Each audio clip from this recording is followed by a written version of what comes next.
Good morning మ్యాగజైన్కి స్వాగతం. ప్రముఖ దినపత్రికలు వస్తున్న వార్తలు వెనక జరుగుతున్న పరిణామాలు చూద్దాం. ఈనాడు చూస్తే మిర్చి రైతుల్ని ఆదుకోండి, ఎంఐఎస్ కింద 25% మించి సరుకు కొనాలి, వాస్తవ లెక్కల ఆధారంగా గిట్టుబాటు ధర నిర్ణయించాలి, ఎగుమతులు ప్రోత్సహించాలి.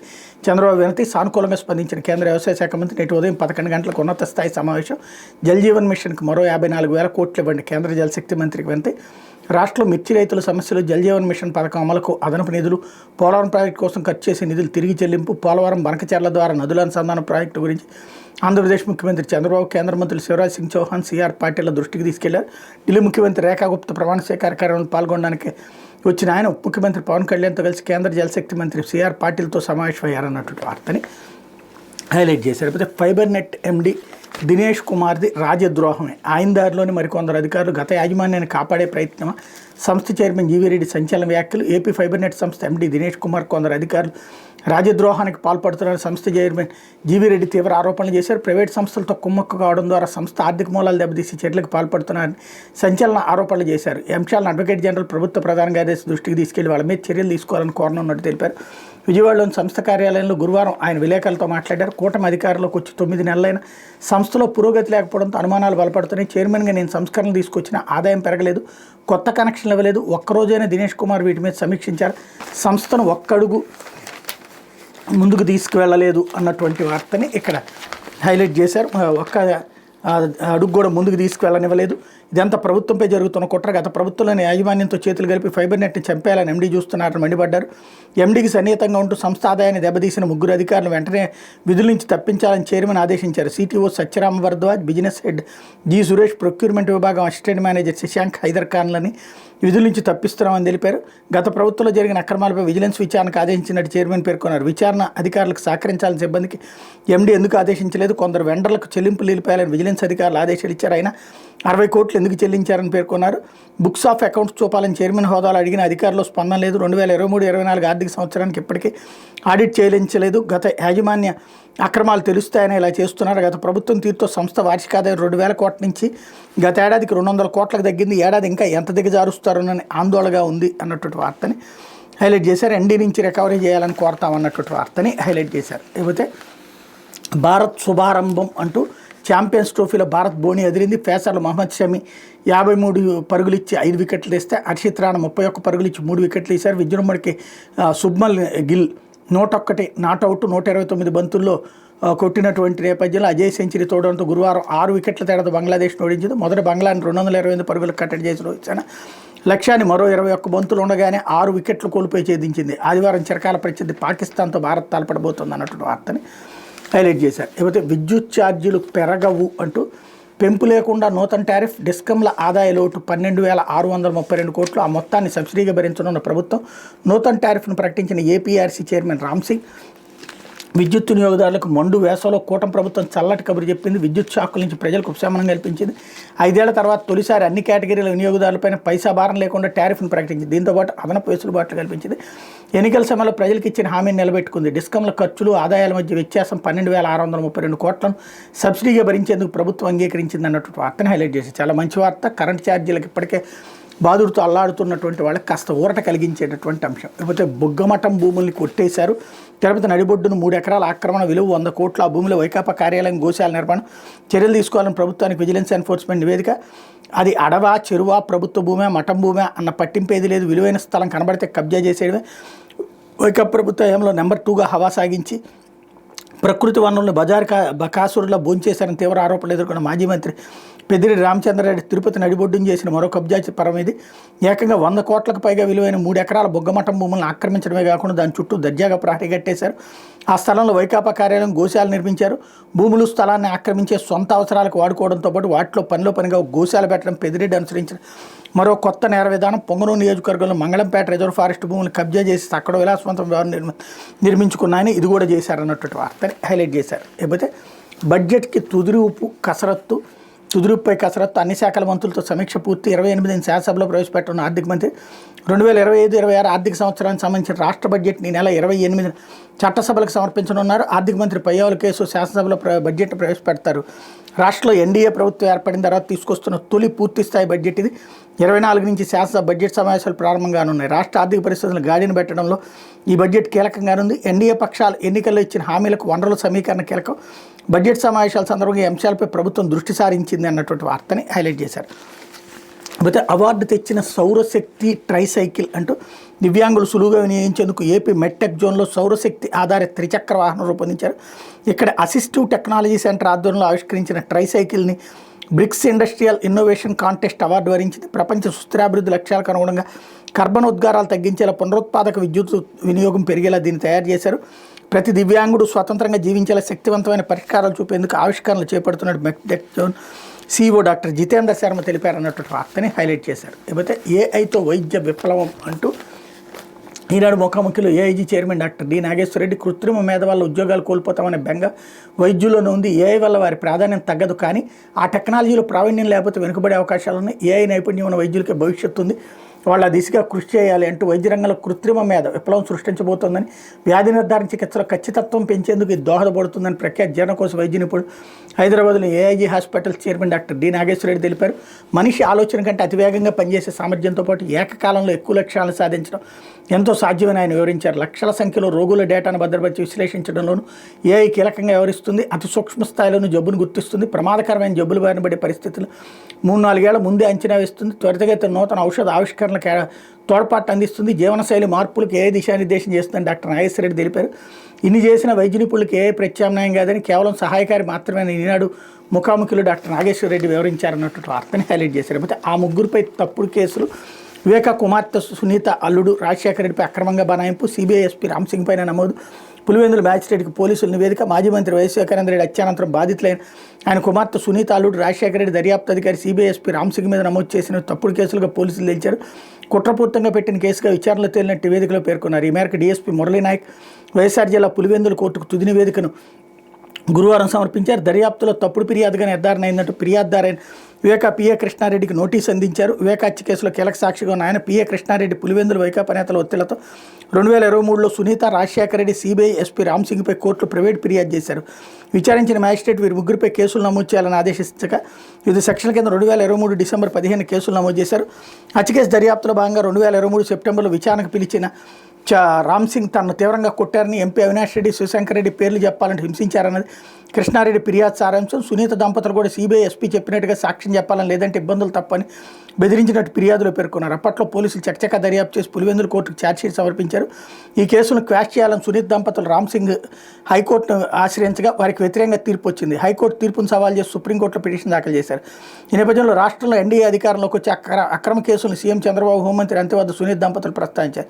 దీని మీద మళ్లీ విచారణ చేపట్టాలని ప్రభుత్వం ఆదేశించడంతో గత 4 నెలలుగా దర్యాప్తు చేసి 23 మంది సాక్షులు విచారించి వారి వాంగ్మూలాలను నమోదు చేశారు. విచారణలో భాగంగా ఫిర్యాదు కృష్ణారెడ్డి, అవినాష్ రెడ్డి సమీప బంధువులు వైఎస్ మనోహర్ రెడ్డి, ఈసీ సురేంద్రనాథ్ రెడ్డి తదితరులు విచారించారు. కృష్ణారెడ్డి ఫిర్యాదు మేరకు సునీత, రాజశేఖర రెడ్డి, రామ్సింగ్లపై పెట్టిన తప్పుడు కేసులను దర్యాప్తులో నిర్ధారణకు వచ్చామని డీఎస్పీ మురళీనాయక్ కోర్టుకు నివేదించారు. డీఎస్పీ నివేదికను పరిశీలించిన మ్యాజిస్ట్రేట్ తిరిగి పోలీసులకు అందజేశారు. కేసు సుప్రీంకోర్టులో పెండింగ్లో ఉన్నందుకు నివేదిక తీసుకోవడం సభకు కాదని పేర్కొన్నారు. ఇందులో వెరితనం ఏంటంటే, సుప్రీంకోర్టులో కేసు పెండింగ్లో ఉందో ఒక ఆస్పెక్ట్. రెండోది ఏంటంటే, ఇక్కడ ఉన్న వాళ్ళందరినీ విచారించారంట. వీళ్ళందరూ చెప్పేది ఏంది, అసలు సిబిఐ రామ్సింగ్ కొట్టాడా లేదా అన్నటువంటిది. ముందు అతన్ని ఎవరన్నా హాస్పిటల్కి తీసుకెళ్ళి టెస్ట్ చేశారా, అతనికి దెబ్బలు తగిలియా లేదా అన్నటువంటిది. రెండోది, సిబిఐ ఆఫీసులను ఎవరన్నా లోకల్ పోలీసులు ఎంక్వైరీ చేయగలరా? మరి ఏం లేకుండా ఎంక్వైరీ చేసేసా మేము రిపోర్ట్ తీసేసుకోండి అని చెప్పి ఇచ్చేస్తే ఏంటి? దీన్ని అడ్డు పెట్టుకుని బయటపడడానికి ఆడినటువంటి ఆట. ఇప్పుడు అక్కడ వివేక పిఏ డైరెక్ట్గా చెప్తున్నటువంటి మాటని పక్కన దాచేసేటటువంటి వ్యవహారం. లేకపోతే సాక్షి వచ్చేటప్పటికి మార్గదర్శి మోసాల కేసు మూత అంటూ బాబు డైరెక్షన్లో ఒక్కసారిగా ప్లేట్ ఫిరాయించిన సిఐడి 1,050 కోట్ల మార్గదర్శి ఆస్తులు జప్తుపై రాజకీయ ఒత్తిళ్లతో ఇప్పటికే అప్పీలు ఉపసంహరణ. ఆ చిట్ ఫండ్ కంపెనీపై కేసు పెట్టడం పొరపాటు, దానికి వ్యతిరేకంగా ఎలాంటి ఆధారాలు ఇప్పటివరకు సేకరించినవన్నీ నేరాన్ని నిరూపించడం లేదు, అందువల్లే కేసును మూసేయచ్చు. మూసివేతకు అదనపు డీజీ అనుమతి కూడా ఇచ్చారు. దీంతో కోర్టులో దాఖలు చేసేందుకు తుది నివేదిక సిద్ధం చేశాం. ఆ నివేదిక దాఖలకు అదనపు డీజీ రవిశంకర్ అయ్యన్న అనుమతి ఇవ్వాల్సి ఉంది. హైకోర్టులో కౌంటర్ దాఖలు చేసిన దర్యాప్తు సంస్థ సిఐడి తుది నివేదికను సంబంధిత కోర్టు అనుమతిస్తే అంతే సంగతులు. మార్గదర్శి చిట్ ఫండ్ అక్రమాలు శాశ్వతంగా సమాధైనట్టే అదే కోరుకుంటున్న చంద్రబాబు సర్కార్. రాజగురుపై బాబు రాజభక్తి. అటు అక్రమ డిపాజిట్లు సేకరించిన మార్గదర్శి ఫైనాన్షియర్స్కి అనుకూలంగా తెలంగాణ హైకోర్టులో వైఖరి, ఇటు మార్గదర్శి చిట్ ఫండ్కి అనుకూలంగా ఏపీ హైకోర్టులో సిఐడి ద్వారా అఫిడవిట్ అన్నటువంటి వార్తని హైలైట్ చేశారు. అందుకని వాళ్ళకి ఈయన ఫేవర్ చేస్తారు, ఈయనకి వాళ్ళు ఫేవర్ చేస్తారు. దానికి పిట్ ప్రోకో అనరు అనుకుంటా. లేకపోతే రైతుల పట్ల ఇదేనా చిత్తశుద్ధి అంటూ సీఎం చంద్రబాబు తీరుపై వైఎస్ జగన్ ధ్వజం. ఢిల్లీ సీఎం ప్రమాణ స్వీకారానికి వెళ్ళి రైతుల కోసం అన్నట్టుగా కలరింగ్ ఎందుకు? మీ లేఖలోని మిర్చి గరిష్ట ధర 27 పలికిందని చెప్పడం వాస్తవం కాదా? నాడు పెట్టుబడి ఖర్చు 1,00,000 అయితే నేడు 1,50,000కు పైగా అవుతుంది. ధరలు పడిపోవడంతో ప్రతి రైతు 1,00,000కు పైగా నష్టపోతున్నారు. వాళ్ళని ఆదుకునేందుకు కొత్త మద్దతు ధరలు ఎందుకు ప్రకటించడం లేదు? రాష్ట్ర ప్రభుత్వం ఎందుకు కొనుగోలు చేయడం లేదు? గతంలో ఎప్పుడైనా ఏ రాష్ట్రంలోనైనా నాఫెడ్ మిర్చిని కొనుగోలు చేసిందా? మీ చేతిలోని మార్కెట్ ద్వారా కొనకుండా కేంద్రానికి లేఖలు రాయడం రైతులు నిలువున మోసం చేయడం కదా? కేంద్రంపై ఆధారపడకుండా మార్కెట్ ద్వారా మిర్చిని కొనుగోలు చేయాలి. నేను రైతులు కలుసుకుంటే ఎన్నికల కోడ్ అడ్డు వచ్చిందా? మరి 15 మీ మ్యూజికల్ నైట్ కోడ్ అడ్డం రాలేదా అన్నటువంటి జగన్ రాసినటువంటి లేఖని హైలైట్ చేశారు. అదే పరీక్షా కాలం అంటూ ఇంటర్ నుంచి సెట్స్ వరకు వరుసగా వార్షిక పరీక్షలు అన్ని పరీక్షలకు కలిపి 24.5 లక్షల మంది విద్యార్థులు. మార్చి 1 నుంచి జూన్ 3వ వారం వరకు ఎగ్జామ్స్. 1 నుంచి ఇంటర్ పరీక్షలు రాసే విద్యార్థులు 10.59 లక్షల మంది. మార్చి 17 నుంచి 10th ఎగ్జామ్స్ రాసేవాళ్ళు 6.49 లక్షల మంది. ఆ తర్వాత పలు ప్రవేశ పరీక్షలు అన్నటువంటి వార్తని హైలైట్ చేశారు. ఇప్పుడు దురుద్దేశంతోనే జగన్కి భద్రత కల్పించలేదు అంటూ గవర్నర్ జస్టిస్ నజీర్కి ఫిర్యాదు చేసిన వైఎస్ఆర్సీపీ నేతలు జగన్కి రక్షణ కల్పించాలని గవర్నర్ను కోరాం. గుంటూరులో జగన్ భద్రత తొలగించడంపై గవర్నర్ ఆశ్చర్యపోయారు. విచారణ జరిపిస్తామని హామీ ఇచ్చారు. ఎన్నికల కోడ్ ఉన్న మాజీ సీఎంకి భద్రత ఇవ్వాలి. విజయవాడలో సంగీత విభాగం కోడ్ వర్తించదా? శాసనమండలి విపక్ష నేత బొత్స సత్యనారాయణ. మిర్చి యార్డుకి రాని పేర్ని నాని మీద కేసులు నమోదు చేసిన పోలీసులు. అన్నదాతలతో జగన్ మాట్లాడుతూ కోడ్ ఉల్లంఘన ఎలా అవుతుంది? జగన్ పర్యటనలో అడుగడుగున భద్రతా వైఫల్యం. Z+ కేటగిరీ భద్రత ఉన్న జగన్కి తగిన సెక్యూరిటీ ఏర్పాటు చేయని పోలీసులు. ట్రాఫిక్ని సైతం నియంత్రించిన వైనం అన్నటువంటి వార్తని హైలైట్ చేశారు. ఇకపోతే రేఖా గుప్తా అనే నేను అంటూ ఢిల్లీ నూతన ముఖ్యమంత్రిగా ప్రమాణ స్వీకారం. మంత్రులు 6 ఎమ్మెల్యేల ప్రమాణం. మంత్రులుగా 6 ఎమ్మెల్యేల ప్రమాణం. రామ్లీలా మైదానంలో పండుగ వాతావరణం. హాజరైన ప్రధాని మోడీ, కేంద్ర మంత్రులు, ఎన్డీఏ పాలిత రాష్ట్రాల ముఖ్యమంత్రులు అన్నటువంటి వార్తని హైలైట్ చేశారు. లేకపోతే సాత్విక్ సాయిరాజ్కి పితృవియోగం. కేలరత్నంలో విజయోత్సవ వేడుకలు చేసుకోవలసిన ఇంట విషాదం అలుపుకుంది. ఆంధ్రప్రదేశ్కి చెందిన స్టార్ షట్లర్ సాత్విక్ సాయిరాజ్ తండ్రి కాశీ విశ్వనాథం గురువారం ఉదయం గుండెపోటుతో కనుమూశారు. 65 ఏళ్ల కాశీ విశ్వనాథం గురువారం సాయంత్రం ఢిల్లీలో సాత్విక్ ఖేల్రత్న పురస్కార ప్రదానోత్సవంలో పాల్గొనాల్సి ఉంది. ఈ కార్యక్రమంలో పాల్గొనేందుకు అమలాపురం నుంచి రాజమండ్రి బయలుదేరిన ఆయన గుండెపోటుకు గురయ్యారన్నటువంటి వార్తని హైలైట్ చేశారు. లేకపోతే చిరు వ్యాపారులకి షాక్ అంటూ విద్యుత్ ఛార్జీలు పెంచడం లేదంటూనే చంద్రబాబు దొంగ దెబ్బ. టైమ్ ఆఫ్ డే టారిఫ్ పేరుతో పీక్ అవర్స్లో ఛార్జీల బాదుడు. ఇప్పటివరకు హెచ్టీ సర్వీసులు ఉన్న పెద్ద పరిశ్రమలకి ఈ పద్ధతి, ఇకపై ఎల్టీ వాణిజ్య సర్వీసులకు వర్తింపు. చిరు వ్యాపారం నుంచి పరిశ్రమల వరకు బాదుడే. ఉదయం 6 నుంచి 10 వరకు, సాయంత్రం 6 నుంచి రాత్రి 10 వరకు అదనపు ఛార్జీలు. లోడ్ని బట్టి 50 పైసల నుంచి ₹1 వరకు పెరిగే అవకాశం. ఏప్రిల్ 1 నుంచి అమలు. 2025-26 టారిఫ్ విడుదల చేసిన ఏపీఆర్సీ అన్నటువంటి వార్తని హైలైట్ చేశారు. ఇదే జరిగితే కనుక వ్యాపారస్తుల్లో మంటెక్కుతుంది, తీవ్ర ఆగ్రహం వ్యక్తం అవుతుంది. గ్రూప్ 2 మెయిన్ పరీక్షకు పటిష్ట ఏర్పాట్లు అంటూ 23వ తేదీన 175 కేంద్రాల్లో పరీక్షలు. 92,250 మంది అభ్యర్థులు హాజరు. ఏపీపీఎస్సీ గ్రూప్ 2 మెయిన్ రాత పరీక్షలకు కట్టుదిట్టమైన ఏర్పాటు చేస్తున్నట్టు ప్రభుత్వ ప్రధాన కార్యదర్శి కె విజయన్ చెప్పారు. నెల 23వ తేదీన జరగనున్న పరీక్షల నిర్వహణ మీద గురువారం రాష్ట్ర సచివాలయంలో ఏపీపీఎస్సీ చైర్మన్ ఏ అనురాగ్తో కలిసి ఆయన అధికారులతో సమీక్ష సమావేశం నిర్వహించారు. ఎక్కడ ఎలాంటి అవాంఛనీయ సంఘటనలకు ఆస్కారం లేకుండా అన్ని పరీక్షా కేంద్రాల వద్ద కట్టుదిట్టమైన బందోబస్తు ఏర్పాటు చేయాలని ఆదేశించారన్నటువంటి వార్తని హైలైట్ చేశారు. ఇకపోతే గ్రూప్ 2 పరీక్ష నిలిపివేయలేమంటూ గ్రూప్ 2 హైకోర్టు న్యాయమూర్తి సత్య సుబ్బారెడ్డి ఉత్తర్వులు. ఈ నెల 23న జరిగే గ్రూప్ 2 ప్రధాన పరీక్ష నిలిపేసేందుకు హైకోర్టు నిరాకరించింది. ఈ విషయంలో మధ్యంతర ఉత్తర్వులు జారీ చేయలేమని తేల్చెప్పింది. షెడ్యూల్ ప్రకారం ప్రధాన పరీక్ష జరగకపోతే అర్హులైన అభ్యర్థులందరికీ అందరి ప్రయోజనాలు ప్రమాదంలో పడతాయని తెలిపింది. ప్రధాన పరీక్షకు 92,250 మంది అర్హత సాధించారని, అందులో ఇద్దరే హారిజెంటల్ రిజర్వేషన్పై అభ్యంతరం తదుపరి చర్యలను నిలిపేయాలని కోర్టు పిటిషన్ దాఖలు చేశారని పేర్కొంది. ఒకవేళ పిటిషనర్లు వ్యాజ్యాలను విజయం సాధిస్తే అప్పుడు ఈ కోర్టు మొత్తం ప్రక్రియను తిరిగి ప్రారంభించాలని ఆదేశిస్తుందని తెలిపింది. అయితే ప్రధాన పరీక్ష నిలిపేస్తే అనేక మంది అభ్యర్థులకు తీవ్ర నష్టం కలుగుతుందని పేర్కొంది. అందువల్ల ప్రధాన పరీక్షను నిలుపుదల చేయడం లేదండి. అయితే నోటిఫికేషన్కి అనుగుణంగా చేపట్టే తదుపరి చర్యలన్నీ ఈ వ్యాజ్యాలు వెలువరించే తుది తీర్పునకు లోబడి ఉంటాయని హైకోర్టు తేల్చెప్పింది. ఈ మొత్తం వ్యవహారంలో పూర్తి వివరాలతో 10 రోజుల్లో కౌంటర్ దాఖలు చేయాలని ప్రభుత్వాన్ని ఆదేశించింది. తదుపరి విచారణ మార్చి 11కి వాయిదా వేసింది అన్నట్టు వార్తని హైలైట్ చేశారు. ఇకపోతే ఆంధ్రజ్యోతి రైతన్నపై ఫోకస్ అన్నటువంటి వార్తని హైలైట్ చేశారు. మిర్చి రేట్లపై ఢిల్లీని కదిలించిన బాబు నేడు హస్తిలో కీలక భేటీ. ధరల స్థిరీకరణ, ఎగుమతుల సమస్యపై కీలక నిర్ణయం వెలువడే అవకాశం. ఢిల్లీ సీఎం ప్రమాణ స్వీకారానికి వచ్చి అన్నదాతల సమస్యలపై సీఎం ప్రత్యేక దృష్టి, వ్యవసాయ మంత్రి చౌహాన్తో వర్చువల్ భేటీ, సహకారానికి సిద్ధమైన మోడీ సర్కార్, జల్జీవన్ పోలవరంపై పార్టీతో చర్చలు, గత సీఎంలకు భిన్నంగా బాబు పర్యటనలు, ఏపీ కోసం తరచూ కేంద్ర మంత్రుల వద్దకు గుట్టుగా సొంత పనులపై నాడు జగన్, ధరల పతనంపై కేంద్ర మంత్రితో మాట్లాడా, మిర్చి రైతులను ఆదుకుంటాం చంద్రబాబు, విదేశాల్లో డిమాండ్ తగ్గడం వల్లే మిర్చి ధర పతనమని వెల్లడన్నటువంటి వార్తని హైలైట్ చేశారు. ఇందులో గుట్టుగా సొంత పనుల మీద నాడు జగన్, ఇది మళ్ళీ ఇందులో ఈ వార్తలో కూడా ఒక విషయం చెప్పాల. రెండవది, మిర్చి రైతులది ఢిల్లీ కదిలిపోయిందంట, ఇంకా నయం వణికిపోయిందని రాయలేదు. అదే కాస్త కనుక ఏమైనా విభేదాలు ఉంటే వణికిపోయిందని కూడా రాస్తారనుకుంటాను. విచిత్రం అంటే మనకు కావాల్సిన వాళ్ళ గురించి స్వాత్కర్ష, మనకి నచ్చని వాళ్ళ గురించి పరనింద, వీళ్ళకి చేతనైనంతగా ఇంకెవరికి చేత కాదు. లేకపోతే ఆ నిషేధం చెల్లదిక అంటూ 22A నుంచి ప్రైవేట్ భూములకు విముక్తి, మొత్తం సర్వే నెంబర్ నిషేధ జాబితాలో వద్దు, ప్రైవేట్ భూములకు సర్వే సబ్ డివిజన్ చేయాలి, ఆన్లైన్ వినపాలపై కలెక్టర్ కమిటీ పరిశీలన, రెవెన్యూ స్పెషల్ సిఎస్ సిసోడియా మార్గదర్శకాలు, హౌసింగ్ బోర్డు కాలనీ నివాస స్థలాలకు స్వేచ్ఛ, స్వతంత్ర సమరయోధులు, రాజకీయ బాధితులు, మాజీ సైనికులకు భూములకు విముక్తి, జగన్ జమానాలో రాజకీయ ప్రత్యర్థులు మాట వినని వారిని అదిరించి బెదిరించేందుకు భూముల మీద కుట్రలు చేశారు, వారి భూములను అన్యాయంగా అక్రమంగా చట్టవిరుద్ధంగా నిషేధ భూముల జాబితాలో చేర్చారు, వారికి కంటి మీద కునుకు లేకుండా చేసి రాజకీయ కక్ష సాధింపులకు పాల్పడ్డ ఉదంతాలు ఎన్నో ఉన్నాయి. ఇలా రాష్ట్రం అంతా కలిపి 38,000 ఎకరాలను 22A సబ్సెక్షన్ 1 సబ్సెక్షన్ ఈ కేటగిరీలో చేర్చి వేధింపులకు పరాకాష్ఠకు తీసుకెళ్లారు. ఇక ఆ వేధింపులకు కాలం చెల్లింది, ఆ భూములకు స్వేచ్ఛ లభించనుంది. అన్యాయంగా అకారణంగా నిషేధ జాబితా 22Aలో చేర్చిన భూములు ఒక్క క్షణం కూడా అలా ఉండటానికి వీల్లేదని వెంటనే స్వేచ్ఛ కల్పించాలని సర్కార్ ఆదేశాలు జారీ చేసింది. ప్రభుత్వ ప్రయోజనాలతో సంబంధం లేని పట్టా, ప్రైవేట్ భూములు 22A నుంచి తొలగించాలని రెవెన్యూ శాఖ ప్రత్యేక ప్రధాన గారి ఆర్పీ సిసోడియా మార్గదర్శకాలు చేశారు. ఎంత విషం చెమ్ముతారు, ఎంత విచిత్రమైన వార్త రాస్తారంటే, జగన్ ఇంతకుముందు అట్లా 22Aలో ఉన్నటువంటి వాటిని నిషేధం నుంచి తీసేసి రిజిస్ట్రేషన్లకు అనుమతిస్తే దాని మీద రిజిస్ట్రేషన్లు పెట్టింది మళ్ళీ ఇప్పుడు వచ్చినటువంటి ప్రభుత్వం. ఇప్పుడు అది తొలగిస్తుంటే జగన్ చేసిన హింస నుంచి తప్పించడానికి ఈ ప్రభుత్వం ఒక్క నిమిషం కూడా వద్దని ఆగిందంటే 9 నెలల తర్వాత నిర్ణయం తీసుకుందంట. ఇంకొకటి, అసలు అంతకుముందు అమరావతి ప్రాంతంలో కాకుండా ఈ చుట్టుపక్కల కృష్ణా, గుంటూరు జిల్లాలతో పాటుగా ఇతర ప్రాంతాల్లో రిజిస్ట్రేషన్ల మీద బ్యాన్ పెట్టింది ఎవరు? ప్రజల సొమ్ముని ప్రజలు అమ్ముకోవడానికి వీల్లేకుండా బ్యాన్ పెట్టింది ఎవరు? అట్లాగే నిషేధాజ్ఞలు జారీ చేసింది ఎవరు? దాంట్లో జగన్ వచ్చి చేసేసాడంట.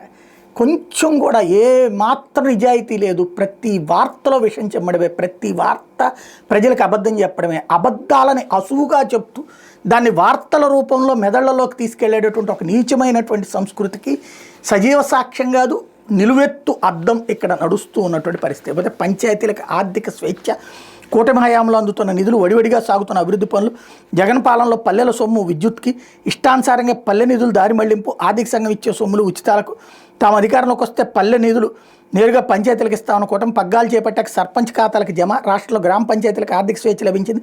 జగన్ పాలనలో నిధులు లేక నిరసించిన గ్రామ పంచాయతీలు కోలుకుంటున్నాయి. గ్రామ పంచాయతీల ఖాతాల్లో నిధులు జమ అవుతుండటంతో పల్లెల్లో పనులు పరుగులు పెడుతున్నాయి. ఆర్థిక సంఘం నిధులను పంచాయతీలకు నేరుగా బదిలీ చేస్తామన్న హామీ కూటమి ప్రభుత్వం నిలబెట్టుకోవడంతో పల్లె పనులకు నిధుల కొరత తీరుతోంది అన్నటువంటి వార్తని హైలైట్ చేశారు. కాకపోతే జోన్ల వారీగా భోజనం మెను అంటూ వేసవి సెలవుల వరకు పాఠశాలలో ట్రయల్ రన్, ప్రాంతీయ ఆహార అలవాట్లకు ప్రాధాన్యం, ఫీడ్బ్యాక్ ఆధారంగా తదుపరి నిర్ణయం, పాఠశాలలో మెంటర్ వ్యవస్థ, బడులు తెరిచే నాటికే విద్యార్థులకు కిట్లు, టీచర్లకు ఇకపై ఒకటే యాప్ ఉండాలి. సమీక్షలో లోకేష్ స్టేట్మెంట్ని ఇక్కడ హైలైట్ చేశారు. లేకపోతే ఐఏఎస్ దినేష్ కుమార్ది రాజద్రోహం అంటూ ఇక్కడ కూడా ఒక వార్తని హైలైట్ చేశారు. మరో ప్రేమించడం లేదని యువతిపై దాడి, పోలీసులకు ఫిర్యాదు, యువకుడి అరెస్టు. ప్రేమించడం లేదన్న కోపంతో యువకుడు ఇంటర్ చదువుతున్న యువతపై దాడికి పాల్పడ్డాడు. తూర్పుగోదావరి జిల్లాలో ఈ ఘటన చోటు చేసుకుని తాళపూడి మండలం గుజ్జరం గ్రామానికి చెందిన గొల్ల దిలీప్ కుమార్ చదువు మధ్యలో ఆపేసి జోలాగే తిరుగుతున్నాడు. వేగేశ్వరపురం ప్రభుత్వ జూనియర్ కళాశాల సీనియర్ ఇంటర్ చదువుతున్న యువతిని కొన్నాళ్ళుగా ప్రేమ పేరిట వేధిస్తున్నాడు. అయితే ఆమె తిరస్కరిస్తూ వస్తుంది. బుధవారం ఆమె చదువుతున్న కళాశాల వద్దకు వెళ్ళాను. దిలీప్ తనను ప్రేమించాలని, లేదంటే నీ జీవితాన్ని నాశనం చేస్తానని యువతను బెదిరించాడు. ఆమె నిరాకరించడంతో పక్కనే ఉన్న కర్రతో దాడికి పాల్పడ్డాడు. యువత కేకలు వేసుకుంటూ అక్కడి నుంచి పారిపోయి బాత్రూంలో దాక్కుంది. కళాశాల సిబ్బంది రావడంతో దిలీప్ అక్కడి నుంచి పారిపోయాడు. అనంతరం యువత తన తల్లిదండ్రుల సహకారంతో బుధవారం పోలీసులకు ఫిర్యాదు చేసింది. ఈ మేరకు దిలీప్ కుమార్ మీద హత్యాయత్నం కేసు నమోదు చేసిన పోలీసులు గురువారం అతను అదుపులో తీసుకుని కోర్టుకు తరలించినట్టు ఎస్ఐ రామకృష్ణ తెలిపారన్నటువంటి వార్తని హైలైట్ చేశారు. అయితే క్వాంటమ్ ఏఐ పేరిట ఘరానా దోపిడీ, 21,000 పెట్టుబడితో 22 లక్షల ఆర్జన అంటూ వాళ్ళ నమ్మి పెట్టుబడులు పెట్టిన వారికి నయవంచన. తెనాలి సహా పలు ప్రాంతాల్లో సైబర్ బాధితులు పట్టించుకొని పోలీసులు ఫిర్యాదు రాలేదని వెల్లడి. 21,000 రూపాయలు పెట్టుబడి పెడితే కేవలం నెల రోజుల్లో 20 లక్షల ఆదాయం రావడం ఎక్కడైనా చూసారా? పైగా మీ పెట్టుబడులకు 100% గ్యారంటీ, 100% వృద్ధి, సంపాదించిన దాని మీద 0% ట్యాక్స్ అంటే ఎగిరి గంతేయకుండా ఉంటారా? ఇదంతా చెప్పేది ఏదో గుర్తింపు లేని కంపెనీ అయితే పెద్దగా పట్టించుకోరు. గూగుల్, ఇన్ఫోసిస్ వంటి దిగ్గజ కంపెనీల సీఈఓలు, కేంద్ర ఆర్థిక మంత్రి, ఆర్బీఐ మాజీ గవర్నర్ వంటి వారు చెప్తే ఎవరు నమ్మకుండా ఉంటారు? పైగా చిన్న మొత్తమే కదా అన్నట్టు ఒక్క క్షణం కూడా ఆలోచించకుండా ఆన్లైన్లో పెట్టుబడి పెట్టేస్తున్నారు. అయితే పెట్టుబడి పెట్టాక నెలలు గడిచినా తమ ఖాతాలో ఎలాంటి అదనపు డబ్బు జమ కాకపోవడంతో ఆ తర్వాత జరిగిన మోసం గురించి పెట్టుబడిదారులు లబోదిబోమంటున్నారు. దీనికి కారణం ఆర్టిఫిషియల్ ఇంటెలిజెన్స్ సాంకేతిక పరిజ్ఞానంతో సైబర్ ముఠా చేస్తున్న మోసం. ఎక్కడా చిన్న అనుమానం రాకుండా వారు చేస్తున్న మోసానికి చదువుకున్న వారు, సాఫ్ట్వేర్ పరిజ్ఞానం ఉన్నవారి బాధితులుగా మారుతున్నారు. తాజాగా తెనాలిలో ప్రభుత్వ ఉద్యోగి 21,000 జమ చేసి తర్వాత మోసపోయామని గ్రహించారు. ఇదే తరహాలో ఏ టెక్నాలజీ మోసానికి గురైన వారు మిగిలిన ప్రాంతాల్లో చాలామంది ఉన్నారని తెలుస్తుంది. కృత్రిమ మీద నడ్డు పెట్టుకుని తేలిగ్గా డబ్బు దోచేసేందుకు ఏకంగా ఫేక్ వీడియోలను సృష్టిస్తూ ముఠా సభ్యులు రెచ్చిపోతున్నారు. ప్రముఖులు మాట్లాడినట్టు ఏఐతో ఫేక్ వీడియోలను సృష్టించి వదులుతున్నారు. ఆ ప్రముఖులు ప్రధాన జాతీయ న్యూస్ ఛానల్ ఇంటర్వ్యూలు చేసుకున్నట్టు వారే స్వయంగా ఇవన్నీ చెప్పినట్టు న్యూస్ రీడర్లు కూడా వార్తల రూపంలో వీటిని చదవడం ఘరానా మోసాల ప్రయత్నానికి పరాకాష్ట. ఇవి కూడా చాలవన్నట్టు కొందరు వ్యక్తులు తామెంతో లాభపడ్డామని అభిప్రాయాలు చెప్పడం గమనార్హం అంటూ క్వాంటమ్ ఏఐతో వల వేస్తున్నారన్నటువంటి వార్తని హైలైట్ చేశారు. ఇది దినపత్రికలో వచ్చినటువంటి వార్తలు వెనకాల జరుగుతున్నటువంటి పరిణామాలు.